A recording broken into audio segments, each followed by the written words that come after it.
সুপ্রিয় দর্শক, আসসালামু আলাইকুম। আপনাদের সবাইকে স্বাগত জানাচ্ছি এখনকার আলোচনায়। আপনাদের সঙ্গে আছে আমি সিরাজুল ইসলাম।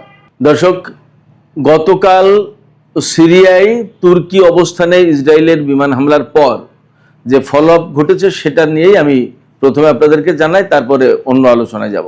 গতকাল ইসরায়েল হামলা করার পর তুরস্কর পক্ষ থেকে তেমন কোনো বাদ প্রতিবাদ করা হয়নি।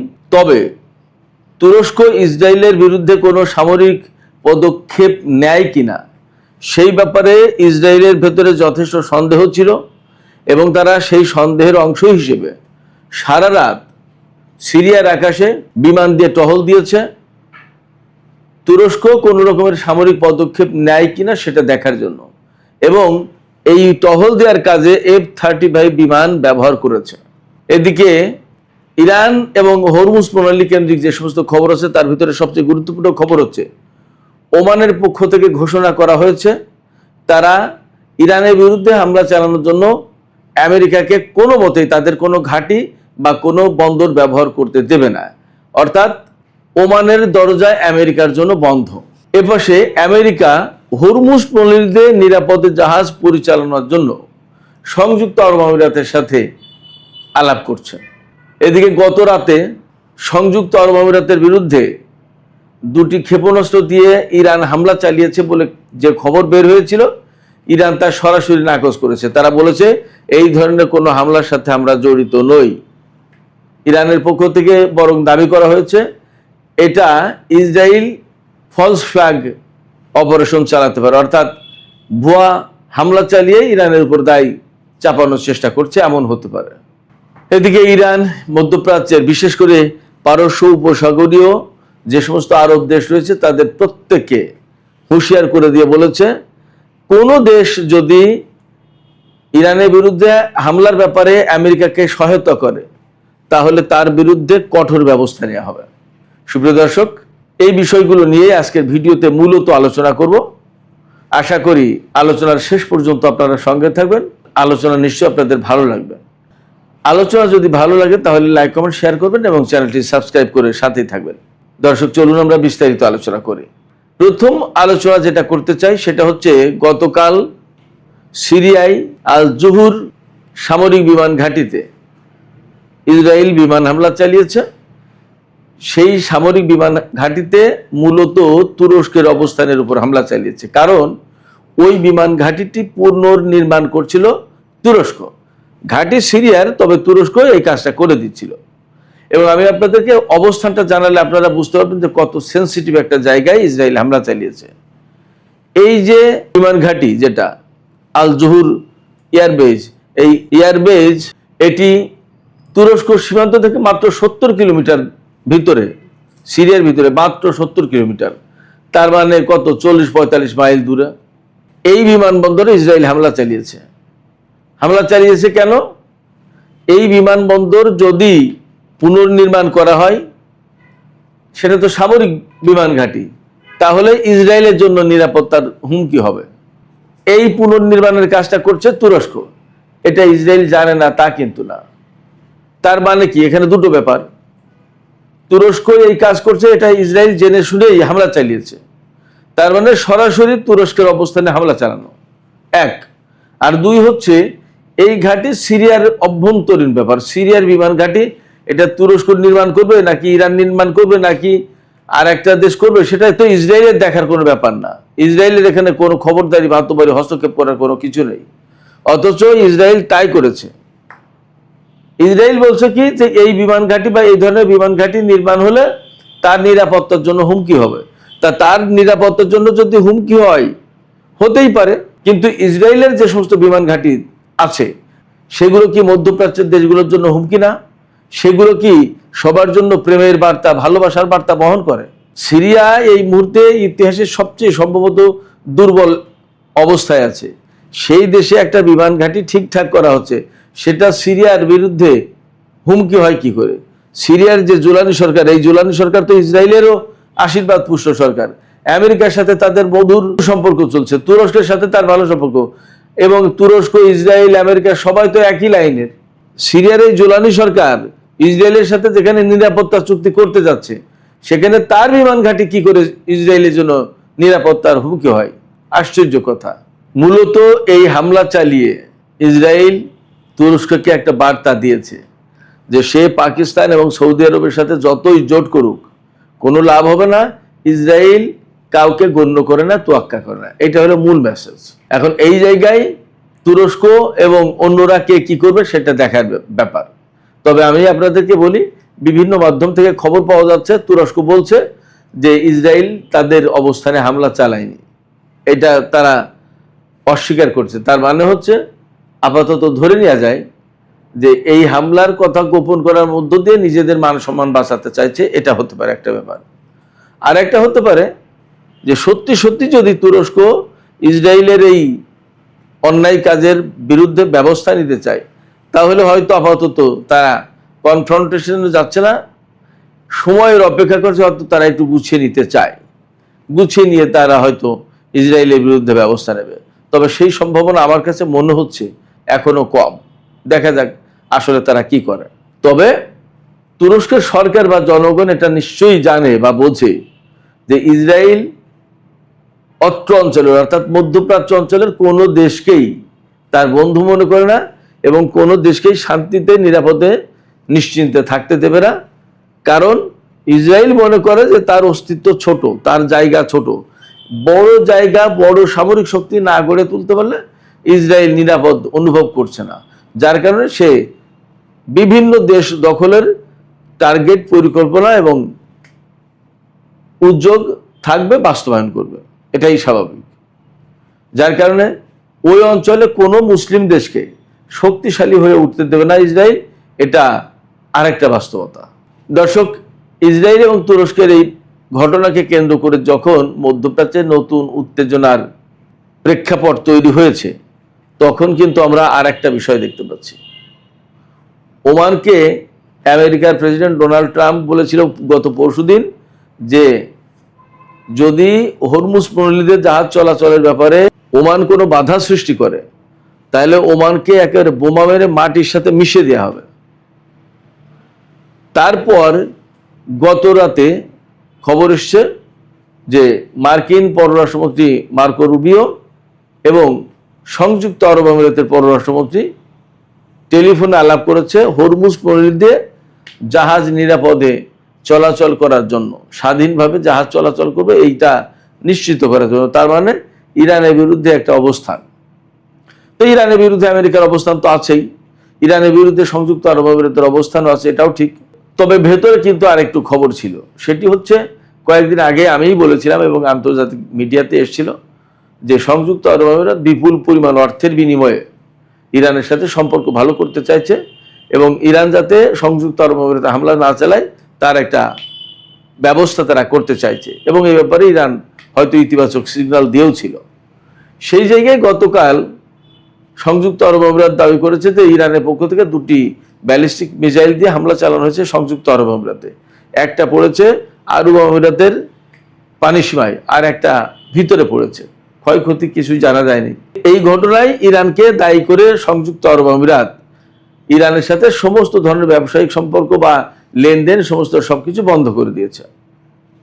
ইরান বলেছে যে আমরা তো এই হামলা করিনি, এই হামলা হয়তো ইসরায়েল বা অন্য কেউ স্যাবোটাজমূলক একটা কাজ করতে পারে, এটা অন্তর্ঘাতমূলক একটা কাজ করে জাস্ট সংযুক্ত আরব আমিরাতের সাথে ইরানের যে সম্পর্কের স্বাভাবিক একটা উন্নতি হতে পারতো হয়তো সেটা বাধাগ্রস্ত করার চেষ্টা করেছে।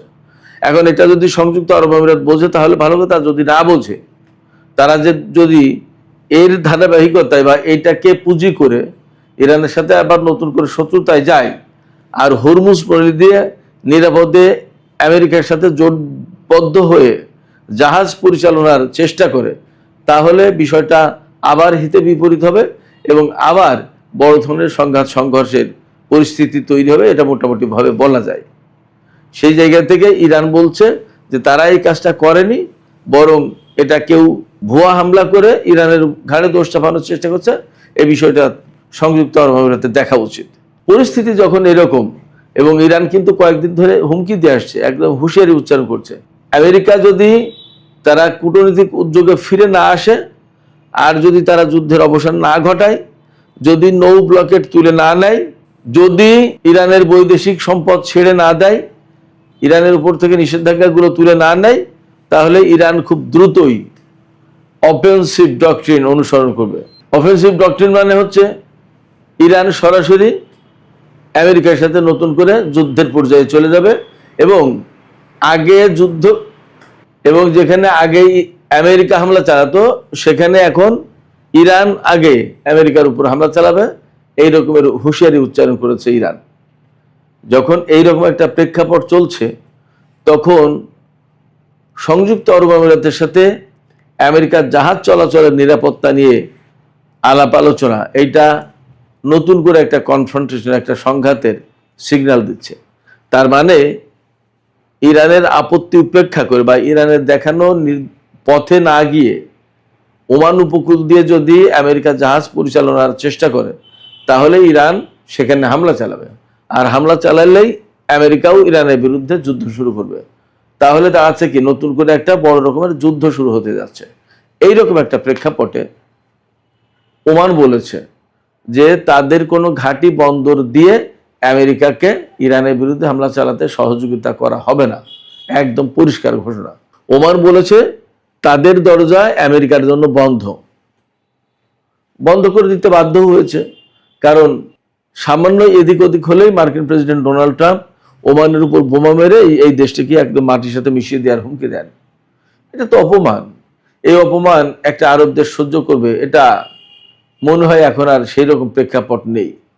তো যেহেতু সেই রকম প্রেক্ষাপট নেই, সেই কারণে এখন ওমান এই ঘোষণা দিচ্ছে যে তারা ইরানের বিরুদ্ধে যুদ্ধের জন্য আমেরিকাকে কোনো রকমের ঘাঁটি বা বন্দর দিয়ে সাহায্য সহযোগিতা করবে না।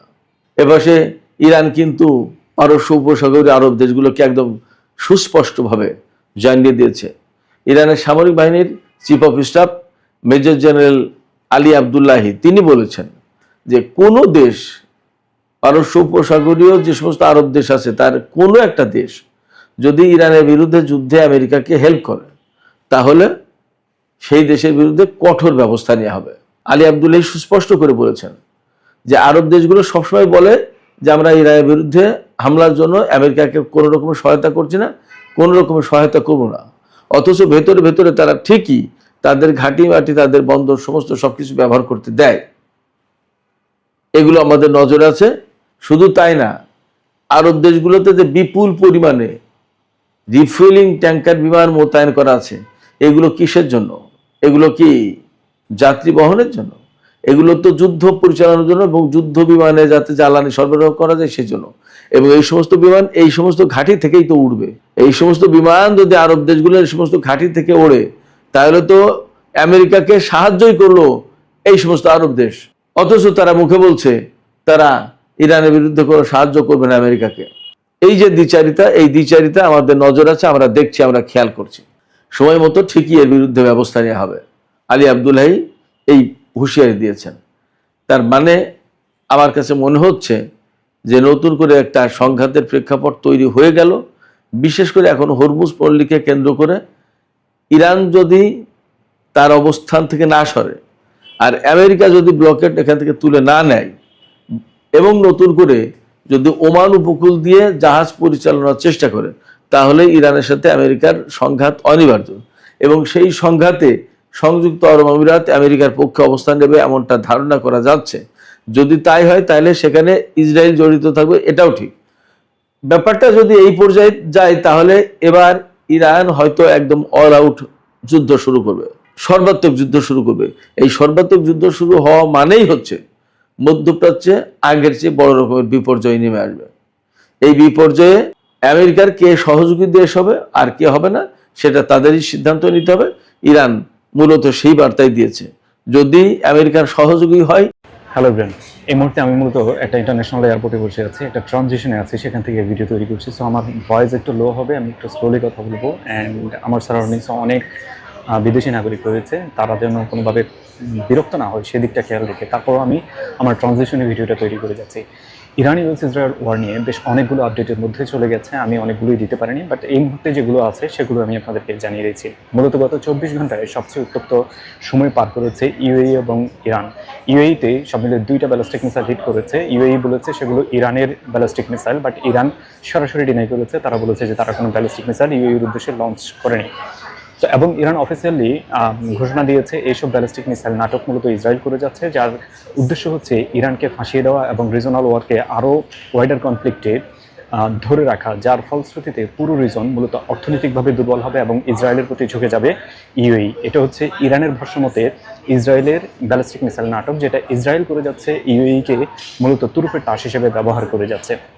এবং ইরান অফিসিয়ালি ঘোষণা দিয়েছে এ ধরনের নেক্সট কোনো অ্যাটাক ইরান স্ট্রংলি দমন করবে, যেটার জন্য ইরান এবং তার সারাউন্ডিংসে যত ধরনের আরব জায়নিস্ট আছে, সরাসরিভাবে তারা আরব জায়নিস্ট বলেছে, তারা মূলত গ্রেটার প্রাইস পে করতে হবে। রিজন হচ্ছে এই রিজনকে পুরোপুরিভাবে অশান্ত করা হচ্ছে এবং ইন্টেনশনালি করা হচ্ছে, যেটাকে ইরান কোনোভাবে ভালোভাবে নেয় না। এবং ইরান গতকালকে ইউএইর একটা অয়েল ট্যাঙ্কারকে জব্দ করেছে কাশেম আইল্যান্ডের কাছাকাছি এরিয়াতে।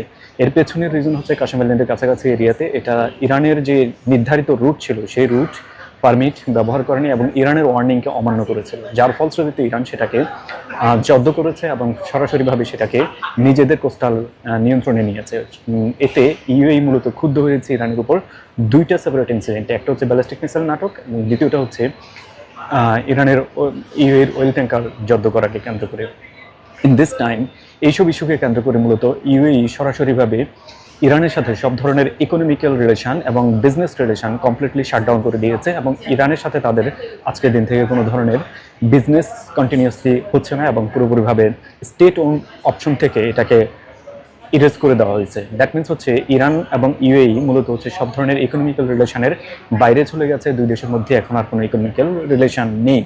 এবং এটাকে কেন্দ্র করে ইরান স্টেট ওয়ার্নিং জারি করেছে এবং ইরান সরাসরি বলেছে ইউএই মূলত ইউএস ট্রেজারি সেক্রেটারি স্কট ব্রিটেনের মানে নির্দেশ মান্য করে যাচ্ছেন এবং সেটাকে পালন করে যাচ্ছেন, যার উদ্দেশ্য হচ্ছে ইরানকে ইকোনমিক্যালি আইসোলেটেড করে দেওয়া এবং ইরানকে দূরে সরিয়ে দেওয়া, যেন আগামীর দিনগুলোতে ইরান ইকোনমিক্যালি শক্ত হয়ে দাঁড়াতে না পারে এবং রিজনাল কান্ট্রিগুলোর সাথে ইরানের ইকোনমির কোনো ধরনের রিলেশন না থাকে। সেটাকে স্কট ব্রিটেনের মানে ইউএস এর ট্রেজারি সেক্রেটারির অর্ডার মূলত ইউএ কনভে করে যাচ্ছে এবং সেটাকে পালন করে যাচ্ছে।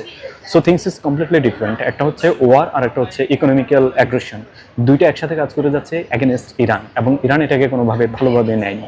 এবং একই সময়ের মধ্যেই ইরান মূলত নির্দিষ্টভাবে বলেছে যে কোনো ধরনের নেগোসিয়েশন তারা কখনোই করবে না যদি তাদের যে ডিমান্ড রয়েছে, কি ডিমান্ড, এটা গালিবাব বলেছেন আজকে, তাদের যে কি ডিমান্ড রয়েছে সেই ডিমান্ডগুলো কোনোভাবে পূরণ না হয়, যার মধ্যে অন্যতম হচ্ছে ফ্রোজেন অ্যাসেট রিলিজ করা, ইরানের $300 বিলিয়ন সরাসরি দেওয়া এবং তাদের ডিমান্ড অনুযায়ী তাদের সব ধরনের স্যাংশন রিলিফ করে দেওয়া এবং হরমুজ প্রণালী অনুযায়ী ইউএসের যে ব্লকেড আছে সেটাকে টোটালি রিলিজ করে দেওয়া এবং নিউক্লিয়ার ইস্যুতে ইরানের উপর যত ধরনের চাপ দেওয়া হচ্ছে সেগুলো থেকে দূরে থাকা। যদি এগুলো না হয় তাহলে ইরান কোনো ধরনের নেগোসিয়েশনে যাবে না। সো ক্লিয়ার যে ইরান এবং ইউএসের মধ্যে এই মুহূর্তে যে সম্পর্ক এবং যে নেগোসিয়েশন সবগুলো মূলত ফুললি ইন্টারাপ্টেড এবং টোটালি কলাপসড হওয়ার পথে রয়েছে এবং ইরান বিলিভ করে যাচ্ছে ইউএসএ মূলত উপরে যত ধরনের কথা বলছে, থ্রেট দিয়ে যাচ্ছে, ইরানকে ডিস্ট্রয় করে দিবে, স্টিল নাও কোনো ধরনের নমনীয় হওয়ার কোনো ধরনের সম্ভাবনা তারা দেখাচ্ছে না।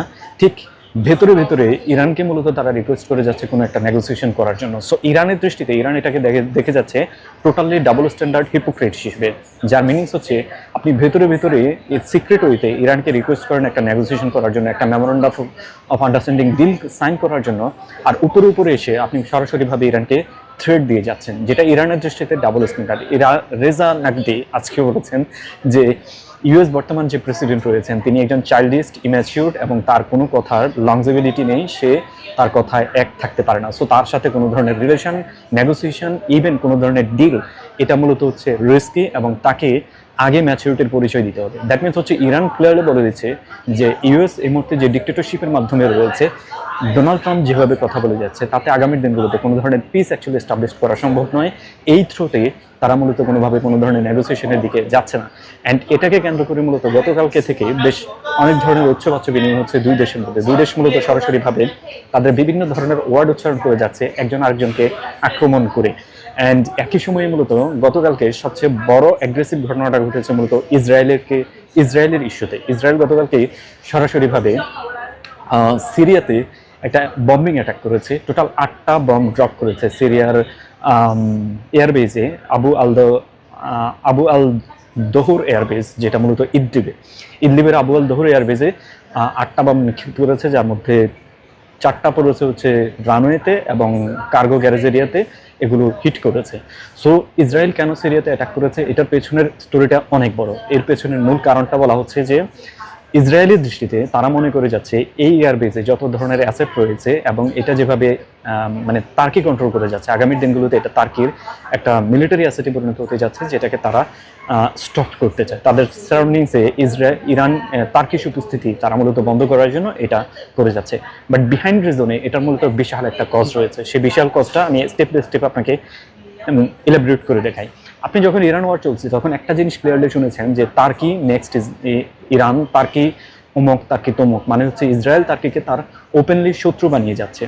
অ্যান্ড সেই ওপেনলি শত্রু বানানোর পর তাকে মূলত এখন টেস্ট করে যাচ্ছে সিরিয়ান গ্রাউন্ডে যে তার্কি অ্যাকচুয়ালি কোন ধরনের ধৈর্য ধরতে পারে, তার্কিকে আসলে ইরানকে ইনস্ট্যান্ট ইসরায়েলের অ্যাটাকের এগেনস্টে ইনস্ট্যান্ট কোনো ফাইট ব্যাক করে কিনা, এই ধরনের জিনিসগুলো মূলত টেস্ট করে যাচ্ছে। যার ফলশ্রুতিতে সে বেশ কিছু জিনিস ইমপ্লিমেন্ট করে যাচ্ছে, যার একটা হচ্ছে আজকে অ্যাটাক। এই অ্যাটাকের কারণে তার্কির মূলত ইমিউন টেস্ট করা হচ্ছে যে সে আসলে কোন ধরনের জবাব দেয়।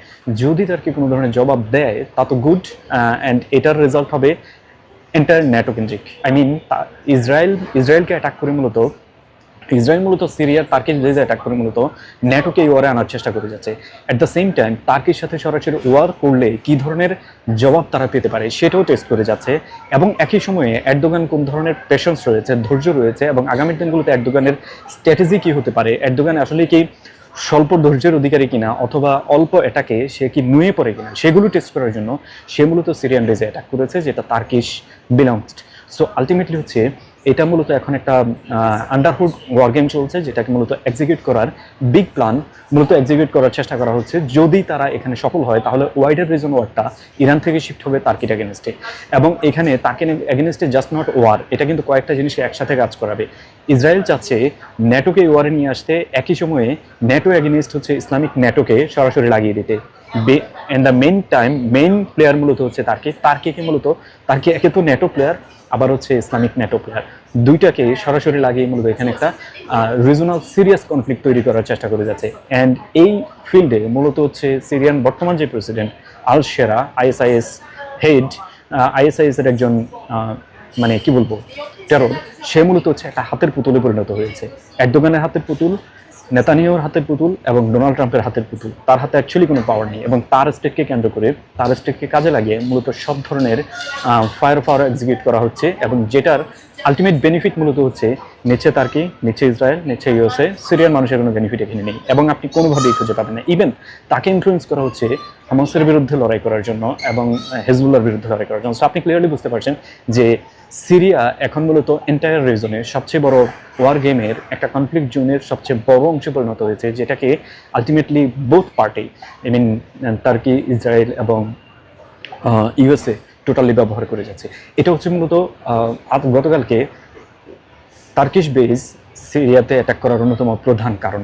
এখানে একসাথে অনেকগুলো জিনিস একসাথে কাজ করা হচ্ছে, এবং ব্লুমবার্গ বলেছে এটা খুব ওয়েল অর্গানাইজড এবং কোঅর্ডিনেটেড অ্যাটাক ছিল ইউএস এবং ইসরায়েলের পক্ষ থেকে তার্কিকে টেস্ট করার জন্য অ্যান্ড ইসলামিক ন্যাটোকে টেস্ট করার জন্য। সো আপনি বুঝতে পারছেন যে আলটিমেটলি মিডল ইস্ট ওয়ার কোন দিকে শিফট হচ্ছে ধীরে ধীরে। একই সময়ে হুথি কোনোভাবেই থেমে নেই, তারা স্টিল নাও র্যান্ডম অ্যাটাক চালাচ্ছে। গত পরশুদিন মূলত তারা ইউএইতে অ্যাটাক করেছে, এবং একই সময়ে তারা ওপেনলি থ্রেট দিয়ে যাচ্ছে। ইরান সরাসরি বলেছে যে নেক্সট কোনো অ্যাটাক যদি ইরানের উপর করা হয় তাহলে তারা এন্টায়ার রিজন নয়, শুধু ওয়াইডার রিজনে অ্যাটাক করবে। সেটার মধ্যে তারা বেশ কিছু সিলেক্টিভ এরিয়া পর্যন্ত বলে দিয়েছে। রোমানিয়া, বুলগেরিয়া এবং সাইপ্রাস তাদের প্রাইমারি লিস্টে রয়েছে। ইভেন ইউকে এবং ডিয়েগো গার্সিয়া তাদের হাতে রয়েছে, যেগুলোকে তারা সরাসরি অ্যাটাক করে যাবে। অ্যান্ড এইসব কারণকে কেন্দ্র করে মূলত সরাসরিভাবে বলা হচ্ছে যে তারা লিটারালি আগামী দিনগুলোতে পুরো রিজনকে as a war conflict zone হিসেবে তৈরি করবে। অ্যাট দ্য সেম টাইম মূলত হচ্ছে গতকালকে থেকে রিপোর্ট এটা আসছে যে আমেরিকান নেভি এই মুহূর্তে সবচেয়ে ডিস্ট্রাকটিভ পজিশনে রয়েছে। গত 4 দিন ধরে আমেরিকান একটা ডেস্ট্রয়ার তাইওয়ান এবং ফিলিপিন উপকূল এরিয়াতে এশিয়া প্যাসিফিক রিজনে প্যাসিফিক ওশানে মূলত হচ্ছে বিকল অবস্থায় পড়েছিল। সেলররা টোটালি এয়ার কন্ডিশনিংয়ের বাইরে ছিল, তাদের হাতে কোনো ইলেকট্রিসিটির সাপ্লাই ছিল না because of engine damage. At the same time তাদের খাবার পানির ব্যবহার করার জন্য তারা আলাদা আরেকটা শিপের সাপোর্ট নিতে হয়েছে, দেন তারা সেখানে ডিউটি করতে পেরেছে। 4 দিন পরে আমেরিকা সেটাকে উদ্ধার করে মূলত ফিলিপিন উপকূলে নিয়ে আসতে পেরেছে এবং সেটাকে এখন ড্যামেজের রিপেয়ারের কাজ চলছে। একই সময়ে এই রিজন থেকে মূলত ইউএসএস জর্জ ওয়াশিংটনকে মূলত মধ্যপ্রাচ্যে আনা হয়েছে। জাস্ট আপনি বুঝতে পারেন আমেরিকান নেভির অবস্থা এই মুহূর্তে কোন জায়গায় গিয়ে ঠেকেছে এবং তারা কোনোভাবেই টিকে থাকতে পারছে না। পুরো মিডল ইস্ট জুড়ে তাদের অবস্থা এতটাই জঘন্য অবস্থায় পৌঁছেছে এবং আগামী দিনগুলোতে এটা যে একইভাবে কন্টিনিউ করবে, ইউএসএ কোনোভাবে এখানে টিকতে পারবে না। ইউএসএর জন্য মানে বিপদটা আরো বড় হতে যাচ্ছে, সেটা already clear. At the same time মূলত ইসলামিক নেটো বেসড প্রত্যেকটা কান্ট্রিকে একই সময়ে পুরো জিসিসি কান্ট্রিগুলোকে সরাসরিভাবে ইউএসএ ইরান মূলত অর্ডার করেছে তারা আগামী দিনগুলোতে এই কান্ট্রিগুলো ক্রিপল করবে, শুধুমাত্র নট ইকোনমিক্যালি অ্যান্ড মিলিটারিলি। তারা সরাসরি বলেছে ইসলামিক জায়নিস্ট কান্ট্রি, আপনি ওয়ার্ডগুলোকে ফলো করবেন, ইসলামিক জায়নিস্ট বলেছে। এখানে বেশ কিছু রিজন একসাথে জড়িত। এতদিন পর্যন্ত আমেরিকার পুতুল হিসেবে যে কটা জিসিসি কান্ট্রি একসাথে কাজ করেছে তার মধ্যে অন্যতম ছিল হচ্ছে Qatar, Bahrain, Kuwait, Jordan, UAE and Saudi আরব। এই সবগুলো কান্ট্রিকে মূলত ইরান অ্যাড্রেস করেছে। সো আলটিমেটলি হচ্ছে এগুলো আগামী দিনগুলোতে কোন ধরনের বিপজ্জনক অবস্থা তৈরি করবে এটা এখন নিশ্চিতভাবে বলা যায় না, তবে এটা বড় ধরনের একটা কনফ্লিক্টের জোন তৈরি করছে। আগামী দিনগুলোতে এটা বড় কিছু হতে যাচ্ছে। অ্যান্ড রিপোর্ট এটা এসছে দিন যত গড়াচ্ছে, আজকে ব্লুমবার্গ অ্যান্ড ওয়াশিংটন দুটো আলাদা আলাদা রিপোর্ট এসেছে, আমি ব্লুমবার্গটা পড়েছি মূলত। সেখানে তারা বলেছে এজ টাইম ফ্লাই মূলত হচ্ছে ডোনাল্ড ট্রাম্প ধীরে ধীরে বিপদের দিকে যাচ্ছেন, এতটাই বিপদের দিকে যাচ্ছেন আগামী কয়েক মাসের মধ্যে যদি ডোনাল্ড ট্রাম্প কোনো ধরনের একটা ডিলে যেতে না পারে তাহলে ডোনাল্ড ট্রাম্পকে ওয়ার্স্ট অ্যান্ড রোস্ট একটা ডিল করতে হবে ইরানের সাথে, যেখানে ইরানের দেওয়া প্রতিটা শর্ত তাকে অ্যাকসেপ্ট করতে হবে, কোনো ধরনের নেগোসিয়েশনের রাস্তা থাকবে না এবং ইরান তাকে বাধ্য করবে। অ্যান্ড ইরান এটা ক্লিয়ারলি বুঝছে, যার কারণে ইরান এখন পর্যন্ত ঠিক ওই শর্তের মধ্যে দাঁড়িয়ে আছে। আব্বাস আরাগচি আজকে সরাসরি বলেছেন we are moving in other phase of the war, at the same time we are now super power.